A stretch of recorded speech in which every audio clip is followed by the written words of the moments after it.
So, this is not super related to what we've been doing. It is guillotine related, right?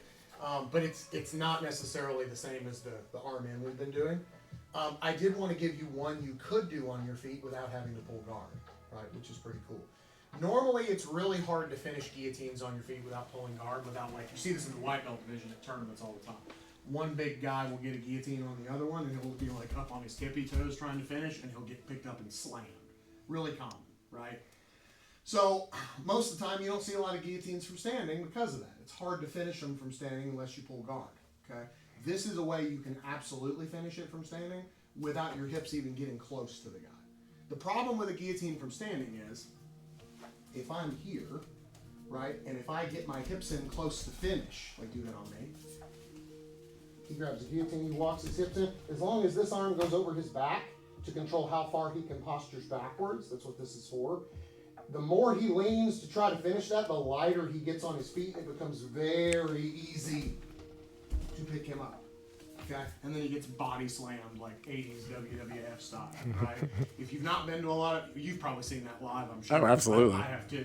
Where you're like, the whole room's freaking out, right? So we want to be able to find a way to finish a guillotine from here without locking our hips in so that slam can't happen. That's the trick. And the problem is, every guillotine we do, we have to do some kind of motion with our hip and our arm to make it work. So it's tough to figure out a way to do it. What we're going to do is called the accordion choke. Okay? There's a way to do this where it's 100% a neck crank. That's not what we're going to do today. I will show it to you maybe. But this way will be a choke. Okay? Kind of. Again, legal cheating. So we're here. Okay? He throws the arm over my shoulder. Super common. That's probably the one of the best defenses he can do, right? Now what I'm going to do is I'm going to let go of my grip, okay? Or just be loose with your grip. You can do it either way. I tend to let go.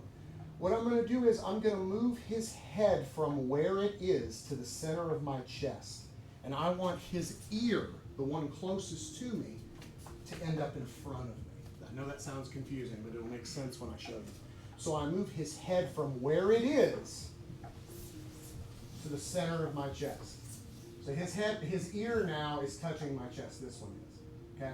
Now all I'm going to do is lock a rear naked choke and hug his back. And now to finish, right, all I have to do to finish is just, the more he tries to pick me up and slam me, the worse this is going to be on him. All I have to do is finish is lock my hips in just a little bit and pull. Okay? Oop, your neck popped. You okay? Yep. Okay, make sure he's not dead. So, if he were to try to close the distance on me and pick me up, what does that do to your neck? See the problem? The more he gets close to me to try to pick me up, the more it bends his neck into the choke. So he can't close the distance to pick me up. If he does, he's going to choke himself. Does that make sense? Okay? So, we're in our standing guillotine. We'll do it from a couple different angles. We can get it on camera too. We're here. Okay? Now watch what I'm doing. I'm running his head to the center of my body. And his chin is facing away from me, sideways. His ear is touching the middle of my chest. So now I just lock a rear naked choke and I grab his back. Again, if he were to try to walk his hips to me to fix the problem, could you think you could pick me up from here? No way. Not without breaking your own neck. Right? And now to finish it, I just walk in a little bit and squeeze and kind of arch. It should be awful. Right? Make sense? Now, just because I'm here, and this would strictly be no-gi, since neck cranks are legal in no-gi, if you want to do the neck crank version of this, you just use the flat of your hand and turn his face sideways, and grab here and here. Right? This one's really terrible. Really bad. 100% a crank though. 100% a crank. Right? So we can't do that in the gi. And obviously we don't want to do that to each other and break each other's necks. Okay?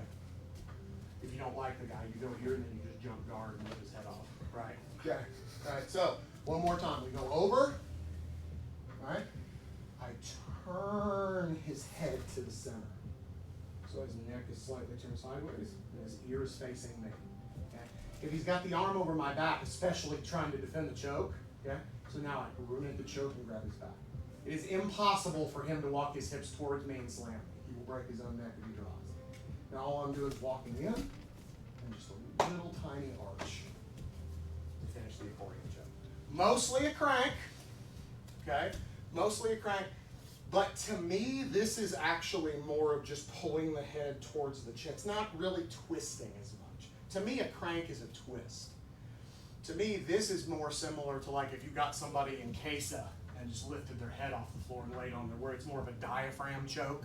To me, that's not really a crank.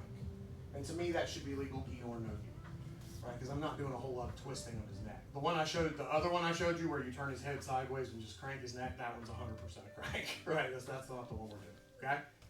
Accordion choke, let's give it a shot, okay? Let's give it a shot.